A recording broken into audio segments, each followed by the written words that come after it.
今集同大家介紹雲南昆明有咩玩。大家認識昆明呢個字可能都係因為透過大理麗江嘅旅遊，咁但係昆明作為一個春城都係一個賞花嘅好地點嚟㗎，同大家去行下昆明老街。而昆明嘅酸威菜即係雲南火腿啊，真係地道又出名啊！亦都會同大家去遊覽昆明隔離嗰個建水古城啊，喺入邊遊覽真係有一種穿越古代嘅感覺啊！藉住呢條片同大家分享下內地嘅交通方法，包括開啟呢個乘車碼滴滴出行，大家千祈唔好走寶流去偏。咁購買香港往返內地嘅高鐵車飛呢，有 Trip.com 啦、永安旅遊，亦都可以去到高鐵站嗰度買啦。而家亦都好似多咗一個 Hopgo 嘅旅遊平台，同埋呢個12306呢個 app 啦。咁尤其係你買一啲內地往返內地嘅火車飛呢，特別建議喺呢一個 app 度買嘅。咁因為12306呢個 app 呢，本身就係呢個全國購買火車飛嘅總系統嚟嘅。咁佢坐鐵路舒服嘅地方就係你可以站與站之間可以出去唞一唞氣啦，感受下當地嘅 vibe 啦。咁尤其係感受到廣州南呢，係真係一個比較勞動性強嘅，好似一個大火爐咁喺度不斷咁前進嘅一個城市嚟嘅。咁啊去到桂林嗰個站呢，哇，啲石頭又係好特別嘅，啲空氣又好新鮮啦。我哋除咗可以選擇高鐵上面嘅食物之外呢，亦都可以透過 app 去預訂下一個火車站嘅食物，然後到站之後就會透過服務員去派送到我哋嘅位置噶啦。不過留意翻呢一個服務呢，就唔係每一個火車站都有嘅。好，咁我哋一於睇下究竟係點樣操作嘅呢？打開微信，按右上角嘅加號揀翻掃描翻位置上嘅 QR code， 我哋就會進入一個版面，有我哋列車嘅資料。我哋揀翻網路訂單，咁啊喺頭頂嗰度揀翻係邊一個站攞啦。咁然後留意翻每一間餐廳嘅截單時間嘅，咁變咗呢一間呢，剩翻1秒2秒呢，我就落唔到單啦，我就去揀咗另外一間餐廳。咁你揀好你自己心儀嘅嘢食之後呢，就可以去付款噶啦。咁你要入翻你個名啦，同埋你個電話號碼。咁姐姐嚟到嘅時候呢，就會同你對翻個電話號碼，你就可以攞到個 order 噶啦。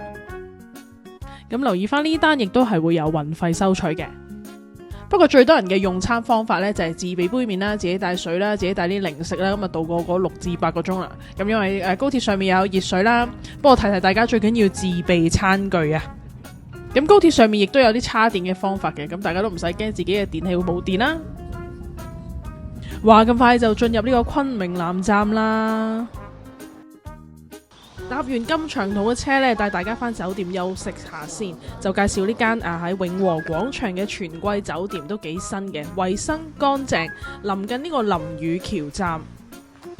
房間非常之大，book 嗰時係400頭一晚，而且呢，你見到佢嗰個插頭呢係用 Type C 嘅，咁真係絕對新起嘅。咁其實用肉眼亦都可以見到啦。廁所亦都係乾濕分離嘅，沖涼個水壓非常舒服，夠熱夠力。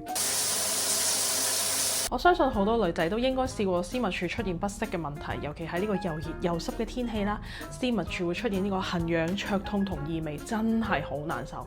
我唔知大家有冇試過，有一次去旅行，第一日 landing 嘅時候已經覺得私密處有啲唔係好舒服，有啲痕痕地，但係就希望唔好中招啦，一路喺度祈求上天。但係點知等到第2日起身嘅時候呢，就已經出現咗呢個豆腐渣嘅分泌物，就知道自己賴咗嘢啦。咁啊，因為只係第2日落到地旅行呢，就唔方便即刻飛翻香港睇醫生。咁啊，第一下諗起嘅呢，就係即刻去買護理液去洗啊。咁啊，首先你要揾下邊度有護理液啦，同埋可能又會買貴咗啦，亦都唔係你平時用開嘅品牌，你可能會覺得冇乜用。而去旅行呢，通常都係早出晚歸啊，一係朝頭早洗咗啦，但係要等到夜晚翻酒店先有得洗啊。咁你嗰個痕癢點樣解決呢？再加上嗰一次去旅行呢，係喺夏天嘅時候，日行2萬步啊，大髀內側不斷出汗啦，咁就所以更加放大咗嗰個痕癢啊、不適啊、灼痛異味嗰個感受。咁我點樣可以喺旅行嘅時候保障自己私密處嘅安全呢？咁最近就試咗呢個 Collegiate FemiPro 嘅產品，佢係香港名牌 Collegiate 科麗健旗下一個熱賣嘅私密保健品嚟。咁你見到咧，呢度有2款嘅，一個就係長效淨本膠囊啦，一個就係益菌舒緩噴霧。呢隻長效淨本膠囊3合1功能，可以保護私密、泌尿及肛部健康，解決頻急腎問題。佢擁有5項專利認證，只需要1日就能夠抑制大腸桿菌、白色念珠菌等私密處嘅細菌生長。連續服用24週之後，感染率可以減少89% 啊。FemiPro 含有多種專利成分，例如洛神花、4種絲襪益生菌同埋菠蘿酵素。專利蔓越莓成分經實驗證明，抑制白色念珠菌效果超過其他品牌。產品採用咗3層封裝技術，保護有效成分唔會被胃酸破壞，直達私密處。產品係無添加、無藥性、無副作用，可以安心服用。另外我都親試過呢個膠囊，保健狀態呢就1日2粒，如果受感染呢就1日4粒。咁我食咗2個禮拜呢，明顯個異味係減少咗好多嘅。另外同系列仲有一隻益菌舒緩噴霧出咗好幾年噶啦，唔少朋友都用過，佢哋話性價比高，我自己都覺得比起用凝膠真係方便好多。呢支噴霧360度噴嘴設計，倒噴無死角，唔使遷就噴射嘅方向。檢測報告證實可以抑制99.9% 絲襪細菌啊，即時舒緩痕癢同埋刺痛，真正做到快、狠、準。白茶花淨味因子可以去除不良嘅氣味，仲添加咗美白、保濕同埋緊緻嘅成分，改善絲襪部位嘅暗沉、黑色素同埋乾燥敏感嘅問題。我自己試過噴呢個噴霧呢，就有少少涼涼地嘅感覺啦，有一陣清新嘅花味，係令人覺得舒服唔抗拒嘅。聽講佢仲有一個隱藏版嘅用法，就係噴落啲衛生棉度，可以有效預防感染噶。咁所以我平時都會帶埋佢去旅行，以備不時之需啊嘛。絲襪妥膠囊加噴霧，內服外用，治標治本，效果更好。如果你都遇到類似嘅問題，我推薦你去萬寧試下呢個 Fireman Pro 嘅產品啊！產品係萬寧門市同網站有售，喺 description box 仲可以拎埋20蚊嘅膠囊同埋10蚊嘅噴霧 coupon 添。第一日落地梗係要探下人哋嘅昆明老街啦，咁你上 Google Map search 昆明老街，然之後揀翻交通工具，佢就會 show 俾你睇應該喺你嘅地方係點樣去到老街嘅地方噶啦。咁當然咧，佢就 show 俾我睇話搭公車或者地鐵都可以嘅，咁我就揀咗搭公車。咦，原來呢邊都有唔少嘅外國人嚟旅遊嘅喎。唔知大家有冇儲開唔同地方嘅星巴克杯呢？咁呢邊就可以買到昆明啦、大理啦、麗江啦等等嘅杯嘅。咁呢間 Starbucks 嘅環境都唔錯啊，採光度又好啦。咁啊，所以坐咗喺度飲杯咖啡 relax 下啦。亦都可以睇到佢嗰個紅級咖啡嘅價錢啦、手沖咖啡嘅價錢啦。咁大家可以對比下同香港嗰邊啦。好，我哋正式進入老街嘅部分啦。咁呢條叫文廟直街，咁啊行到最底嘅時候呢，就係連通呢個昆明老街嘅部分啦。咁又見到好多少數民族嘅嘢啦，哇！亦都有啲蜈蚣啊、蟲啊咁樣，亦都有呢個鮮花餅啦。咁嚟到呢啲地方呢，就可以隨意咁行啦，睇下有啲咩啱食啱自己嘅，亦都有好多打卡嘅位啦。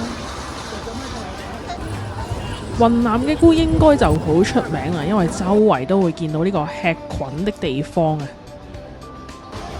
咁你逢係見到嗰啲地方呢，有喜茶啊、瑞幸咖啡啊、蜜雪冰城嗰啲呢，其實都一定係一啲旺嘅區、旅遊嘅區嚟嘅。咁你見到呢度都不乏人流啊，其實都好熱鬧，好多嘢睇㗎。有一啲雲南嘅咖啡啦，亦都有好多特色嘅打卡位啦，好多小食啦。亦都有啲普洱茶賣啦，而 Bumblebee 都嚟咗，唔通柯百文都嚟咗老街？可以睇下當地嘅特產啦。呢個阿叔話有緣先會遇到佢嘅，咁啊睇下大家如果去老街嘅時候，見唔見到呢個阿叔賣呢一啲手作仔啦？呢邊都有好多呢啲賣珠寶啊、寵物嘅地方，咁亦都有好多小食店喺側邊嘅。咁如果你哋坐地鐵嚟嘅呢，就喺呢個5-1路站嘅 E 出口，其實一出嚟就已經係昆明老街噶啦。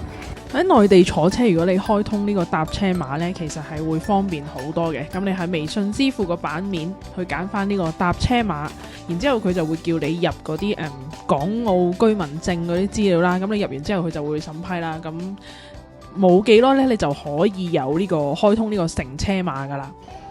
咁佢去到唔同嘅地方都要開通佢當地嘅乘車碼嘅，咁譬如喺深圳又要開通啦，咁你嚟到昆明呢又要再開通一次，咁可能唔同省份唔同地方呢都要都會有佢哋各自嘅乘車碼。咁啊上次用微信支付搭巴士嘅時候呢，咁就係其實掃唔到嘅，一定要用嗰個乘車碼先可以成功掃到扣款嘅。之後我哋5-1路站嚟呢個圓通山站呢，其實2-3個站嚟嘅，係一個順路嘅行程嚟嘅。咁嚟到B1 出口出呢，轉翻去後邊行300-400米呢，就已經到呢個昆明嘅動物園噶啦。好，帶大家嚟動物園做乜嘢呢？當然係賞花啦。圓通山上面嘅動物園入邊有一個圓通鷹巢，咁就係專門呢俾大家去睇呢個櫻花嘅。咁所以係要喺動物園入邊要俾20蚊嘅入場費嘅。咁就係呢一個地方啦。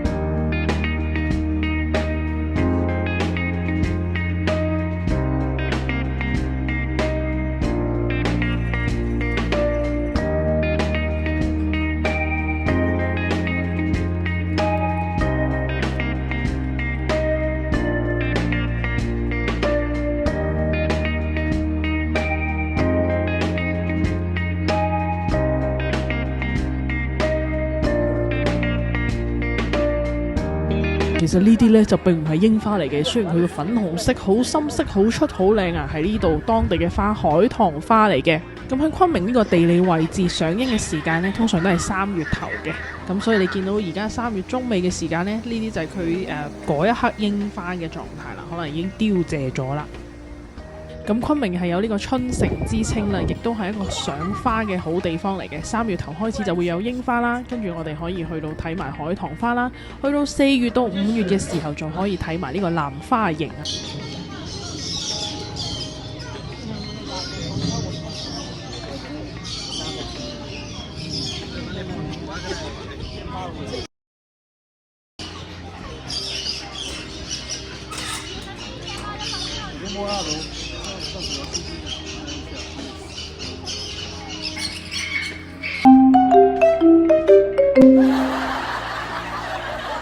晚餐時間，咁如果大家初次嚟未係好熟呢個地方呢，咁應該去邊度揾嘢食呢？就會建議大家嚟呢個昆明廣場啊。咁佢就係喺地鐵站上蓋白雲路站一出就係㗎啦。咁白雲路站本身離老街啊、動物園嗰邊呢，其實都係20分鐘車程左右，非常之近嘅。咁另外自己都行過呢個昆明廣場，咁佢入邊啲嘢呢，其實都幾跟得上現代嘅步伐。咦，北京義和雅苑喎，食北京烤鴨嘅地方啊，係咪喺香港已經冇咗啦？另外牛角都有喺呢度設立分店啊。咁連韓國嘅品牌 Wigu Wigu 都有喺呢度設立分店喎。咁當然如果考慮韓國專門店做緊特價呢，咁嗰個價錢分分鐘平過呢度一半啊！亦都睇下人哋嘅基地啊 Miniso 呢邊係賣緊啲乜嘢啦，會唔會靚啲啦？啲貨又多啲啦。咁呢個就係佢地庫嘅 food court 啦。咁就喺呢個商場就最好嘅地方呢，就係如果你中意食啲餐廳類嘅嘢呢，你就可以上商場上面啦。咁如果你想食啲平民啲嘅嘢呢，樓下 food court 都有好多選擇嘅。咁亦都有大家熟悉嘅牌子啦，豐儉由人。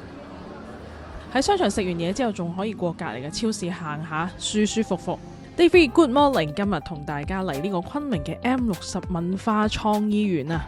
咁呢度就好似一個藝術村咁嘅地方啦，有一啲藝術嘅裝置體啦，有一啲特色嘅 cafe 啦，有一啲好趣致嘅 building 啦，連呢個便利店呢都係充滿住 graffiti 嘅。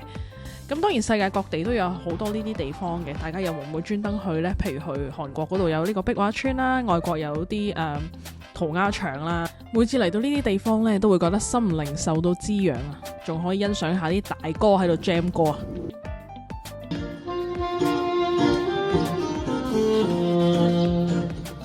哇，估唔到連 Stranger Things 都有喎，我哋一齊穿過去 Hawkins 啦！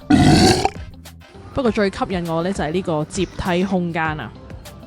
咁首先我哋每一日如果遇到貓貓狗狗嘅歡迎呢，都會覺得嗰日係一個 lucky day 嘅。你睇下呢隻狗狗幾溫暖。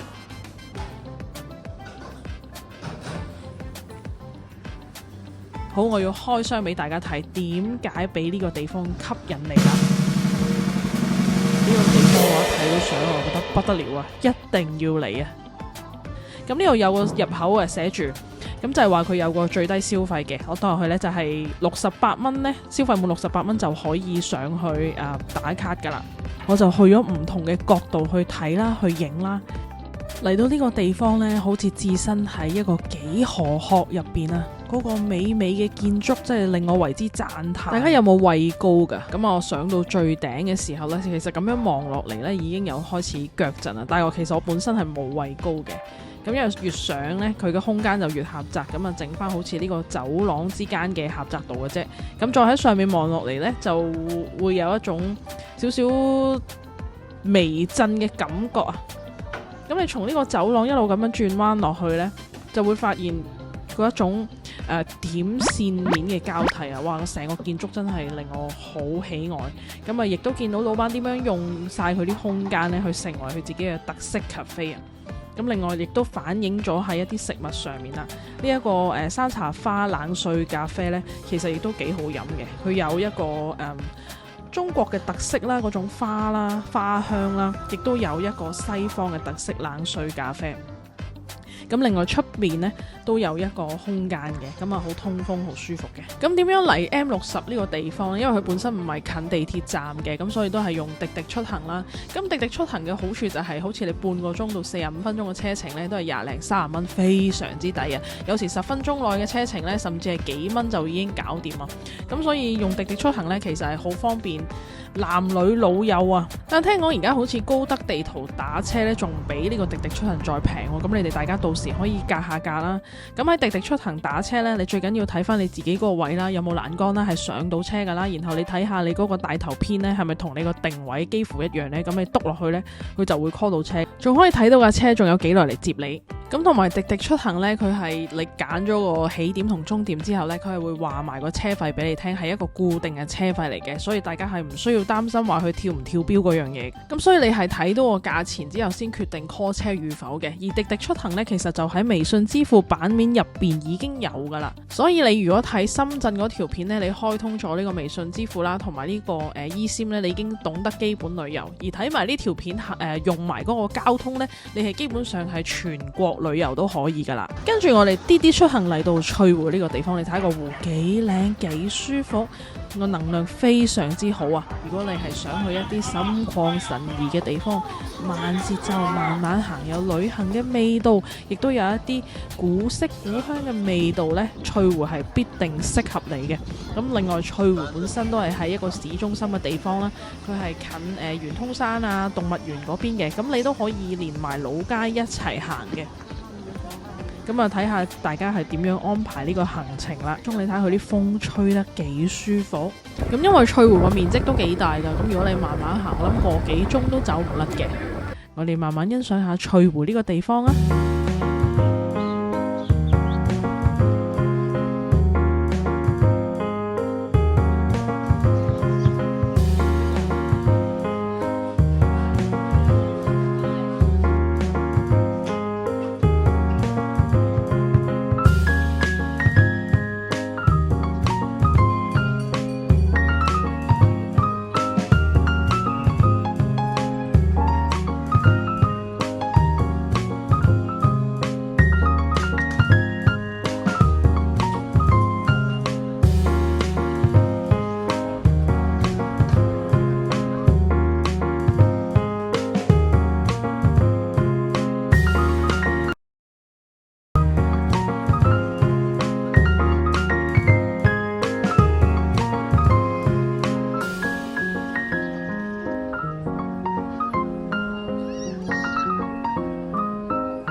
介紹一間老孫威菜俾大家作為晚餐，入邊嗰啲全部都係一個個包廂嘅座位嚟嘅。一入門口已經見到掛喺度嘅一條條陳年嘅火腿啊，隔離呢就已經有切好咗細細嚿真空包裝嘅火腿俾大家買翻去做手信。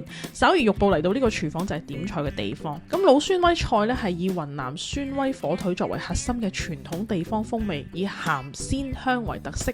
經典菜式呢包括清蒸火腿啦，咁亦都有啲炒火腿啊、燉火腿嘅菜式。係強調利用陳年嘅火腿嘅鮮味去提升蔬菜或者肉類嘅口感。呢種菜系嘅肉質香嫩啊，肥而不膩，尤其喺昆明等地非常之暢銷。好多老孫威嘅菜其實都唔係坐落喺商場度嘅，咁啊可能要去專登去揾啦。咁同埋我哋試過咁多間老孫威菜呢，其實呢間性價比都算幾高啊。地方 Good morning， 我哋睇下酒店嘅早餐有咩食先。咁呢個就係佢望一圈嘅狀態啦。咁隔離呢個位呢，就係佢嘅 dining area。咁有時我哋上網 book 酒店嘅時候呢，連埋早餐係會有優惠嘅。咁有時係酒店房單獨自己 book 啦，咁啊另外再喺第三方度買酒店嘅早餐 package 又會抵啲嘅喎。咁呢一間酒店呢，就係你上網 book 咗酒店房之後 check in 嘅時候去到佢前台呢，問下佢有冇早餐嘅優惠呢，咁係有機會有嘅。咁呢一個位就係佢嘅 dream room 啦，咁啊得3台機嘅啫。咁呢度有 washer and dryer 嘅，咁就問過前台噶啦，係可以免費使用嘅喎。咁另外呢個酒店亦都有機械人送餐服務啦，咁所以都係屬於一種新型嘅酒店。食完早餐去邊度好呢？咁今日呢，又唔想搭呢個公車啦，亦都唔想再滴滴出行啦，想有一種落地嘅感覺。於是呢，就掃碼啟動呢個共享電車，喺人哋偉大嘅北京路上飛馳啦。咁北京路就好似彌敦道啊、英皇道嗰啲係大路嚟嘅。咁點解咁放心喺外地開啟呢個共享電車呢？首先有一種落地感啦，亦都有一種自由愉快嘅感覺咧，完全係落日飛馳聽歌看海嘅感覺啊！咁同埋呢，佢嘅路呢係我唔知內地係咪所有城市都係咁，佢係4個轆同2個轆係有分開嘅道路嘅。你見到左手邊一路都有欄杆喺度啊，感覺會安全啲嘅。咁同埋呢，北京路都係一個大直路嚟嘅。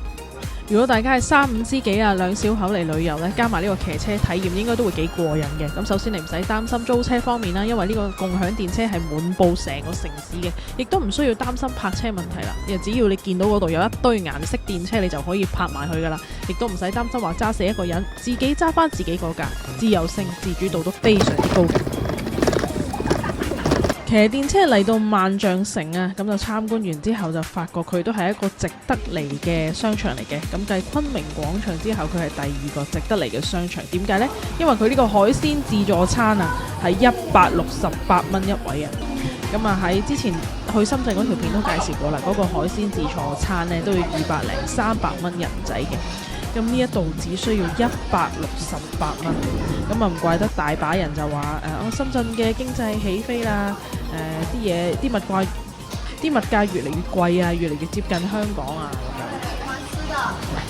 咁啊入咗去影咗一圈俾大家睇啦，有肉有菜，而且排得好整齊，好靚仔啊！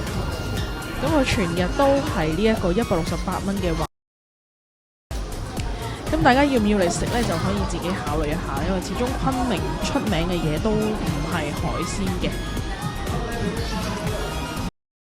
邊度有一啲港式嘅茶餐廳，順便嚟 DJI 舊換新啊，將我最初代嘅 DJI 咪咧換做 Mic Mini 嘅一發一收啊！搭地鐵6號線叉街站就可以嚟到萬象城噶啦。晚餐時間同大家介紹一間地道嘅雲南餐廳，叫藹藥春。咁佢係一個傳承嘅雲南菜嚟嘅。咁當中有一個菜式係由一啲小店到所有餐廳都會有嘅一個菜式，應該就係佢哋傳統嘅菜式嚟嘅，叫稀豆粉。咁稀豆粉整得好唔好呢？係絕對反映嗰間餐廳嘅功架嘅。大家如果有興趣去到昆明，都可以試下唔同鋪頭嘅稀豆粉噶。跟住落嚟帶大家去建水古城啊！你而家眼見呢個古城呢，唔係古裝街嚟噶，唔係搭出嚟噶，係真係一個1000幾年歷史嘅一個古城嚟噶。而家眼見嗰啲建築啊，全部都係喺清明時期留落嚟嘅古建築嚟噶，所以相當有一個旅遊嘅價值啊！當你置身喺呢個1000年古街入邊嘅時候呢，唔多唔少都會有一種穿越嘅感覺嘅，好似同古代嘅一種生活有一種時空重疊交織嘅感覺。唔知大家又會唔會代入下？當你行喺條路嘅時候呢，又會唔會喺度諗啊？以前啲人係用咩代步嘅呢？有橋啦，有馬車啦，仲有啲乜嘢呢？咁呢一個地方呢，甚至比起麗江古城呢，能夠保留到更多原始嘅面貌嘅。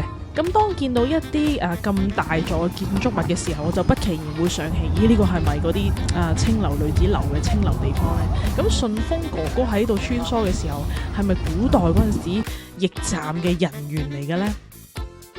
又會見到麥當勞啦、周大福啦、星巴克啦，咁你就好似喺一個時空現代、古代咁喺度穿越彈嚟彈去、跳出跳入咁樣啦。話咁快就嚟到城門啦，呢個就係東城門嘅朝陽樓，佢係建於明朝朱元璋嘅時候洪武年間所建造嘅，咁距離而家已經有成600幾年歷史噶啦。咁穿過嚟之後就係嗰個廣場啦，咁好多人都會係夜晚喺呢度表演啦，跳下廣場舞咁樣嘅。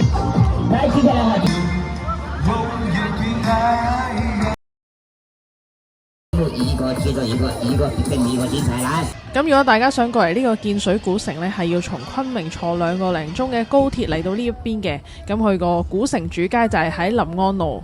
咁我哋即將要離開呢個穿越時空啦，又係時候講拜拜。下一個嚟到建水古城必去嘅呢，就係呢個米軌小火車。咁呢個軌呢，淨係得1米之闊嘅啫。咁而家僅存仲有嘅國家仲係用緊呢個米軌小貨車嘅呢，就只有中國啦、緬甸啦、越南啦、馬來西亞同埋法國嘅啫。咁呢個就係屯山站。咁你會覺得佢有啲歐洲嘅味道嘅。而你而家眼見嘅呢條橋啊，喺清朝已經係沿用緊噶啦。所為你而家見到個景色咧，非常之有歷史嘅價值啊。跟住就嚟到雙龍橋站啦。咁呢個就係佢嗰個沿住呢個米軌小火車嗰條軌啊。你睇下呢啲全部都係好原始面貌嘅地方嚟噶。咁啊，最緊要飲佢嘅蔗汁，非常之鮮甜啊！呢個係建水嘅特產草芽，佢咬落去又似芽菜又似筍咁嘅。咁昆明嘅旅遊特輯就嚟到呢度啦，多謝大家收睇。咁我哋用呢個蘭花楹作結啦。咁蘭花楹嘅花語呢就比較憂鬱啲嘅，咁啊好少攞嚟做熱戀嘅花語，佢就比較適合代表默默守護嘅情感啊。如果大家唔想飛咁遠去睇蘭花楹嘅話，其實近近地昆明都有嘅。咁啊，由4月到5月中，昆明長水國際機場呢一個曲線型嘅設計呢，就係代表七彩雲霞嘅意象啊！多謝大家收睇啊！如果喜歡我 channel， 歡迎訂閱啊！唔知大家知唔知啊？原來喺昆明嘅東風廣場站啊，都有香港人開嘅一個大商場啊，騰龍廣場 Spring City 66啊！咁我哋下條片再見啊！歡迎大家都睇下我其他旅遊片啊，含金量極高啊！下次見，記住訂閱啦，拜拜。